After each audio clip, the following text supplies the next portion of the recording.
ಸ್ವಾಗತ ಅಂತ ಹೇಳ್ತಾ ಇದು ಸ್ಕೋರಿಂಗ್ ಪ್ಯಾಕೇಜ್ನ ಮೂರನೇ ವಿಡಿಯೋ. ಸೊ ಪಾಠ 8, 9, 10 ಮತ್ತು 11 ಕಂಪ್ಲೀಟ್ ಆಗಿ ರಿವಿಷನ್ ಮಾಡಿದ್ದೀನಿ.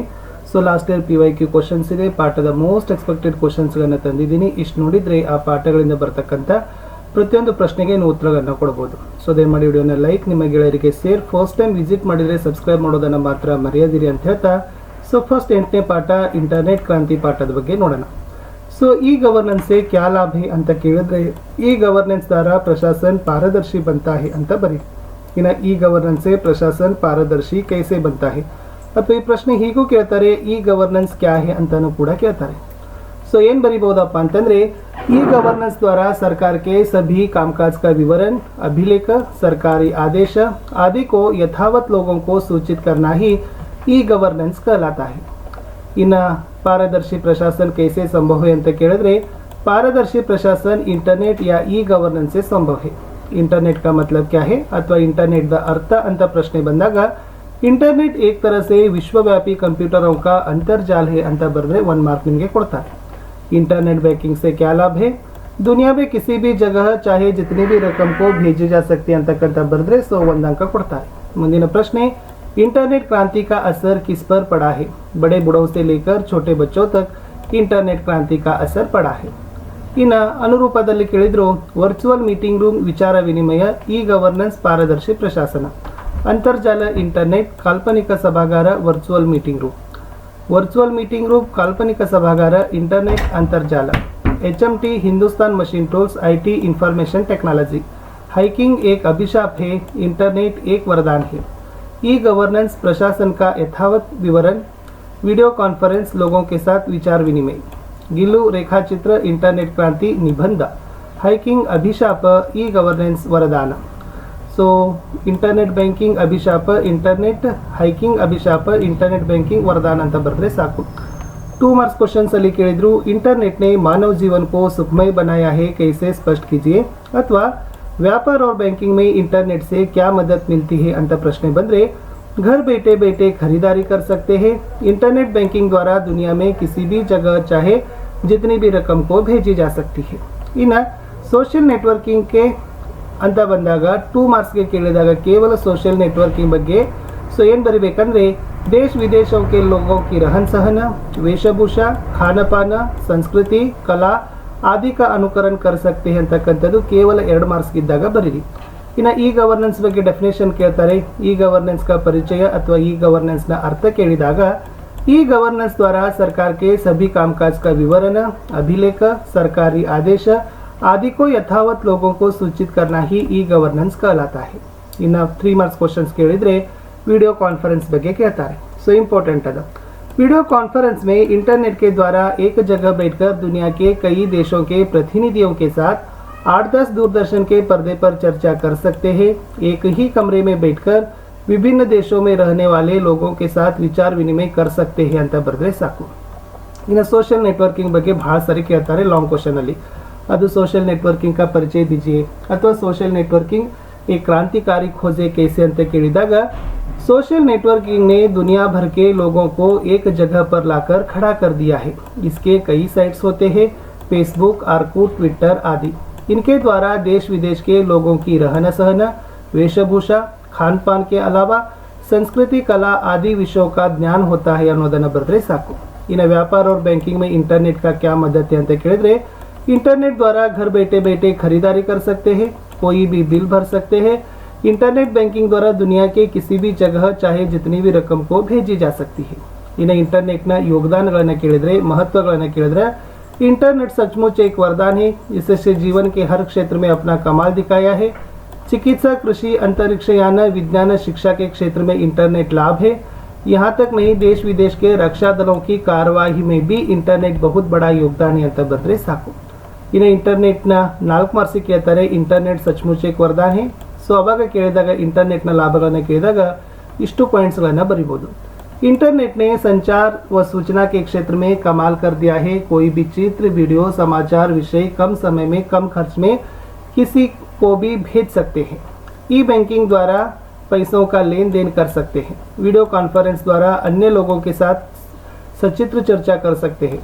सोशल नेटवर्किंग के कारण सभी प्रदेशों के लोगों की संस्कृति कला को जान सकते हैं। ई गवर्नेंस द्वारा प्रशासन पारदर्शी बनता है, बेरोजगारी को मिटा सकते हैं। चिकित्सा, कृषि, अंतरिक्ष ज्ञान, विज्ञान, शिक्षा, देश की सुरक्षा सभी क्षेत्रों में इंटरनेट का बड़ा योगदान है। ಇಂಟರ್ನೆಟ್ के कारण संचार व सूचना के क्षेत्र में एक नई क्रांತಿ है कैसे ಅಂತ ಕೇಳಿದ್ದಾರೆ। ಇಲ್ಲಿ ಸಂಚಾರ ಮತ್ತು ಸೂಚನಾ ಕ್ಷೇತ್ರದಲ್ಲಿ ಇಂಟರ್ನೆಟ್ನ ಲಾಭದ ಬಗ್ಗೆ ಪ್ರಶ್ನೆ ಬಂದಾಗ इंटरनेट ने संचार व सूचना के क्षेत्र में कमाल कर दिया है। आज पहले के अपेक्षा इंटरनेट द्वारा पल भर में कम खर्च में कोई भी विचार, चित्र, वीडियो को किसी भी कोने तक पहुंचा जा सकता है। कोई संदेश, समाचार, हर प्रकार की जानकारियां कम समय में पहुंच सकते हैं। पुस्तकालय के पुस्तकों के विषय को भी जिसे चाहे भेज सकते हैं। तंत्रज्ञान के इस युग में इंटरनेट के बिना संचार व सूचना दोनों ही क्षेत्र टप पड़ जाते ಅಂತ ಬರೆದ್ರೆ ಸಾಕು। ಇನ್ನು ಸೋಷಿಯಲ್ नेटवर्किंग ಬಗ್ಗೆ ಹೇಳಿದೀವಿ। सो ಆಲ್ಮೋಸ್ಟ್ ಅದು 3 ಮಾರ್ಕ್ಸ್ಗೆ ಬರ್ತಕ್ಕಂಥ ಪ್ರಶ್ನೆ। सोशल नेटवर्किंग के वजह से देश विदेश के लोगों का परिचय होता है। दुनिया भर के लोगों की रहन सहन, वेशभूषा, खान पान आदि को जान सकते हैं। देश विदेश की कला और संस्कृति का परिचय होता है। फेसबुक, आर्कुट, ट्विटर, लिंक्डइन आदि सोशल नेटवर्किंग के साइट से ಅಂತ ಬರೆದ್ರೆ ಸಾಕು। ಇನ್ನು ईमानदारों के सम्मेलन में ಪಾಠಕ್ಕೆ ಬರೋಣ। ईमानदारों के सम्मेलन में लेखक को क्यों आमंत्रित किया गया था ಅಂತ ಕೇಳಿದ್ದಾರೆ, ಅಥವಾ परसाई जी को सम्मेलन में क्यों बुलाया गया ಅಂತ ಪ್ರಶ್ನೆ ಇತ್ತು। सो सम्मेलन का उद्घाटन करने के लिए या ईमानदारों को प्रेरणा देने के लिए ಅಂತ ಬರೆದ್ರೆ ಸಾಕು। लेखक परसाई जी दूसरे दर्जे में सफर क्यों करना चाहते थे? 150 रुपये बचाने के लिए लेखक दूसरे दर्जे में सफर करना चाहते थे। इन लेखक पहनने के कपड़े सिरहाने दबाकर क्यों सोए? लेखक अपनी चीजों चोरी हो जाने की डर से पहनने के कपड़े सिरहाने दबाकर सोए। लेखक को स्टेशन पर माली की याद क्यों आई? फूल मालाएं मिलने पर सोचा कि आसपास कोई माली होता तो फूल मालाएं बेच लेते। लेखक परसाई जी ने कमरा छोड़कर जाने का निर्णय क्यों लिया? लेखक की सभी वस्तुएं चोरी हो गई थी। लेखक परसाई जी को कहाँ ठहराया गया? होटल के एक बड़े कमरे में। लेखक परसाई जी ने धूप का चश्मा कहाँ रखा था? कमरे की टेबल पर। स्वागत समिति के मंत्री किसको डांटने लगे? कार्यकर्ताओं को। लेखक पहनने के कपड़े कहाँ दबाकर सोए? सिरहाने दबाकर सोए ಅಂತ ಬರೀರಿ। ಇನ್ನು ಅನುರೂಪದಲ್ಲಿ ನೋಡೋದಾದ್ರೆ गिल्लू रेखाचित्र ईमानदारों के सम्मेलन में व्यंग्य रचना, बसंत की सच्चाई एकांकी ईमानदारों के सम्मेलन में व्यंग्य रचना, प्राणी दया की सीख गिल्लू अद बेईमानी पर व्यंग्य ईमानदारों के सम्मेलन में, बिस्तर के नीचे दबाया नई चप्पलें, सिर के नीचे दबाया कपड़े, रेखाचित्र गिल्लू व्यंग्य रचना ईमानदारों के सम्मेलन में। 2 मार्क्स क्वेश्चन। ईमानदारों के सम्मेलन में पाठ में मुख्य अतिथि की बेईमानी कैसे व्यक्त हुई है? मुख्य अतिथि को पहले दर्जे में जाने का किराया देने पर भी दूसरे दर्जे में सफर करके 150 रुपये बचाते हैं और फूल मालाएं मिलने पर सोचते हैं कि आसपास कोई माली होती तो फूल मालाएं भी बेच लेते। इस प्रकार पाठ में मुख्य अतिथि की बेईमानी व्यक्त हुई है। इन चप्पलें चोरी होने पर ईमानदार डेलीगेट ने क्या सुझाव दिया ಅನ್ನೋದನ್ನ ಪ್ರಶ್ನೆ ಕೇಳ್ತಾರೆ। ಅವಾಗ ईमानदार डेलीगेट ಏನು ಹೇಳ್ತಾನಪ್ಪ ಅಂದ್ರೆ चप्पलें एक ही जगह नहीं उतारनी चाहिए, एक चप्पल एक जगह तो दूसरी 10 फीट दूर उतारनी चाहिए। इन लेखक परसाई जी ने कमरा छोड़कर जाने का निर्णय क्यों लिया? ईमानदारों के सम्मेलन में लेखक की चप्पलें, चादरें, धूप का चश्मा, कंबल इस तरह उनकी सारी चीजें चुरा ली गई थी। कमरे का ताला तक चोरी हो गया था। लेखक ने सोचा कि यदि वे ही रुकेंगे तो उन्हें भी चुरा लिया जाएगा। इन परसाई जी ने कमरा छोड़कर जाने का निर्णय क्यों लिया? सो ಅದು ಕೂಡ ಸೇಮ್ ಆಗಿರತಕ್ಕಂತ ಆನ್ಸರ್ ಅದ, ರಿಪೀಟ್ ಮಾಡಿದ್ದಾರೆ। ಇನ್ನು आयोजकों ने परसाई जी को क्यों निमंत्रण किया गया था ಅಂತ ಕೇಳಿದ್ದಾರೆ, ಅಥವಾ परसाई जी को सम्मेलन में क्यों बुलाया गया था ಅಂತ ಪ್ರಶ್ನೆ ಇತ್ತು। वे देश के प्रसिद्ध ईमानदार थे। कार्यक्रम का उद्घाटन करें। इनके आगमन से ईमानदार और उदीयमान ईमानदारों को बड़ी प्रेरणा मिलेगी ಅಂತಕ್ಕಂತ ಅಂಶ ಬರೆದ್ರೆ ಉತ್ತರ ಕರೆಕ್ಟ್ ಆಗ್ತದೆ। ಆಮೇಲೆ लेखक परसाई जी ने मंत्री को कैसे समझाया ಅಂತ ಕೇಳಿದ್ರು। परसाई जी ने समझाया, आप पुलिस को मत बुलवाइए। ईमानदारों के सम्मेलन में पुलिस ईमानदारों की तलाशी ले, यह बड़ी अशोभनीय बात होगी। इतने बड़े सम्मेलन में थोड़ी गड़बड़ी तो होगी ही ಅಂತಕ್ಕಂಥದ್ದು ಬರೀ। ಇನ್ನು 3 ಮಾರ್ಕ್ಸ್ ಕ್ವಶನ್ಸ್ ಅಲ್ಲಿ ಕೇಳ್ತಾರೆ, ಮಂತ್ರಿ जी को लेखक परसाई जी ने क्या समझाया? सो ಅದು ಸೇಮ್ ಆಗಿರತಕ್ಕಂಥ ಆನ್ಸರ್ ಅದ। परसाई जी ने समझाया, आप पुलिस को मत बुलवाइए। ईमानदारों के सम्मेलन में पुलिस ईमानदारों की तलाशी ले, यह बड़ी अशोभनीय बात होगी। इतने बड़े सम्मेलन में थोड़ी गड़बड़ी तो होगी ही ಅಂತಕ್ಕಂಥದ್ದನ್ನ ಬರೀರಿ। इन परसाई जी को भेजे गए निमंत्रण में क्या लिखा गया था ಕೇಳಿದರೆ, हम लोग इस शहर में एक ईमानदार सम्मेलन कर रहे हैं। आप देश के प्रसिद्ध ईमानदार हैं। हमारी प्रार्थना है कि आप इस सम्मेलन का उद्घाटन करें। हम आपको आने जाने का पहले दर्जे का किराया देंगे तथा आवास, भोजन आदि की उत्तम व्यवस्था करेंगे। आपके ಆಗಮನ से ईमानदार तथा उदीमान ईमानदारों को बड़ी प्रेरणा मिलेगी ಅಂತಕ್ಕಂಥ ಉತ್ತರ ಬರೆದ್ರೆ ಸಾಕು। ಮುಂದಿನ ಪ್ರಶ್ನೆ, लेखक को धूप का चश्मा खो जाने की घटना का वर्णन कीजिए।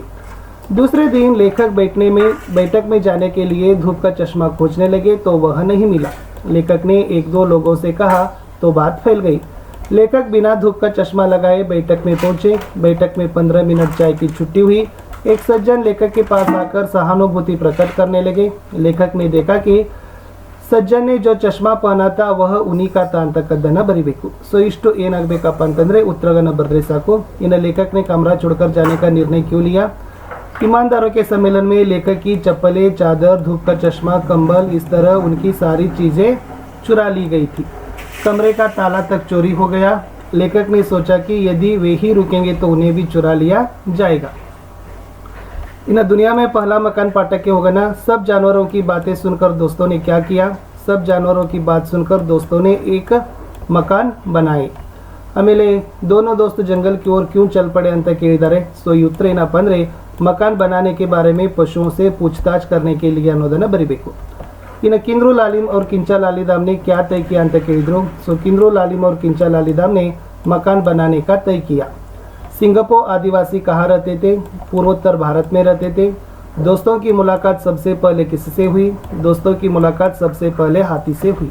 अनुरूपता, मकान की छत मछली की पीठ जैसी, मकान के स्तंभ हाथी के पैर जैसे। इन लालिम और किंचा लालीदाम ने किन किन जानवरों से मुलाकात की? हाथी, सांप, भैंस और मछली। सांप ने दोस्तों को क्या सुझाव दिया? सांप ने दोस्तों को यह सुझाव दिया कि घर बनाने के लिए पेड़ से लकड़ी उसके जैसी पतली और लंबी काटो। आगे की बात वह नहीं जानता। इन किन्नू लालिम और किंचा लालीदाम जंगल की ओर क्यों चल पड़े ಅಂತ 2 मार्क्स ಕೇಳಿದ್ರ दोनों दोस्तों ने तय किया कि वे मकान बनाएंगे, परंतु वे नहीं जानते थे कि मकान कैसे बनाया जाता है। इसलिए वे पशुओं से पूछताछ करने के लिए जंगल की ओर चल पड़े ಅಂತ ಬರೆದ್ರೆ ಸಾಕು। इन समय की पहचान पद्य पाठ के होगा ना। समय किसका दिया हुआ अनुपम धन है? ईश का दिया हुआ अनुपम धन है। सियाराम शरण गुप्त जी के अनुसार बहाने बनाने का प्रमुख कारण क्या है? आलस है। समय की पहचान कविता में कवि ने किस पर विश्वास करने को कहा है? आत्मा पर विश्वास करने को कहा है। इन समय का सदुपयोग ಅಂತಕ್ಕಂಥ ಪ್ರಶ್ನೆ ಬಂದ್ರೆ सो ಇದೇ ಉತ್ತರವನ್ನು ಬರೀರಿ 2 मार्क्स ಗೆ। समय बहुत अनमोल है, उसका महत्व धन से भी ज़्यादा है। आलस को छोड़कर समय पर काम करने से सुख की प्राप्ति होती है। समय नष्ट न करें अतः समय के महत्व को जानकर आगे बढ़े। इन लास्ट इದೇ ನಿಮಗೆ ಸಮಯ की ಪಹಚಾನದಲ್ಲಿರ್ತಕ್ಕಂಥ ಸಾರಾಂಶ, ಸಮಯ का ಸದುಪಯೋಗ। ಓಕೆ, समय अत्यंत अनमोल है, समयದ महत्व ಅಂತಕ್ಕಂಥ ಕೇಳಿದಾಗ 3 मार्क्स का ಕೇಳಿದಾಗ ಇದನ್ನು ಬರೀರಿ। समय बहुत अमूल्य है, यह ईश्वर का दिया हुआ अनुपम धन है। काम करने के लिए प्राप्त अवसर को व्यर्थ नहीं गंवाना चाहिए। काम को टालना नहीं चाहिए क्योंकि बीता हुआ समय लौट कर नहीं आता। आलस को छोड़कर समय पर काम करने से सुख की प्राप्ति संभव होती है। समय नष्ट न करें, समय के महत्व को जानकर आगे बढ़े ಅಂತಕ್ಕಂಥ ಬರೆದ್ರೆ ಸಾಕು। ಇನ್ನು ಮುಂದಿನ ಒಂದು ಪ್ರಶ್ನೆ ಇತ್ತು, समय की पहचान कविता में अंतिम 4 पंक्ति की आशय। मन लगाकर काम करना चाहिए, अपनी आत्मा पर विश्वास करें,